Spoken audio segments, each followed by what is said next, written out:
Cavendish.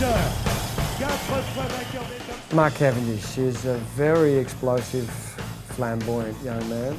He swings to the left, he kicks. He's the fastest. Cavendish goes, the rocket has been launched. Also a daredevil. There's a crash there. He's not afraid to get in there and get rough and give some elbows. And now Cavendish is launched. Incredibly quick.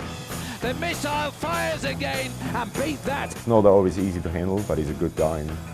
And yeah, I'm happy to work with him and for him. There's nobody even comparing. He is totally untouchable.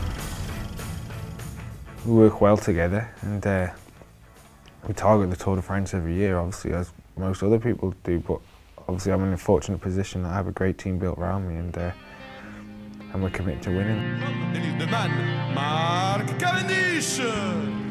You know, it's what you grow up watching. You grow up watching the Tour de France. It's a massive thing, and to win one stage in your career is what most riders want to do. Now it's like the pressure's so much that it's kind of like if you don't win, it's a failure.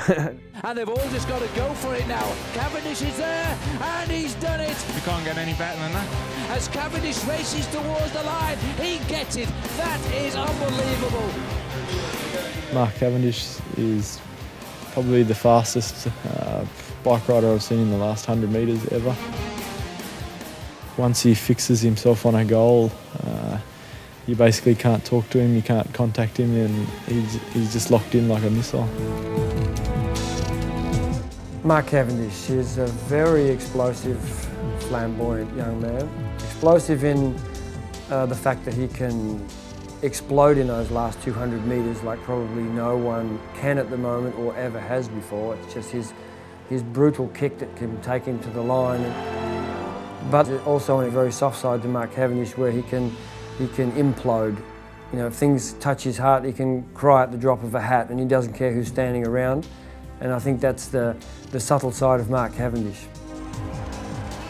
But I think when you look at his morphology, it allows him to get in such a super aerodynamic position on the bike, which is his natural sprinting position, which is an extra advantage. He doesn't have to force himself to be in that position, and that helps him be so fast.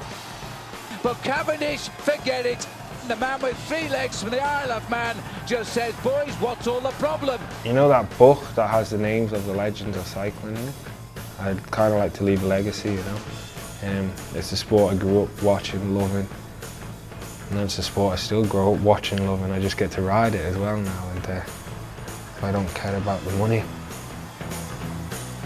I care about winning bike races, being with these guys, doing what I love to do, and to be able to be named when you talk about the greatest cycling, that'd be a big thing for me.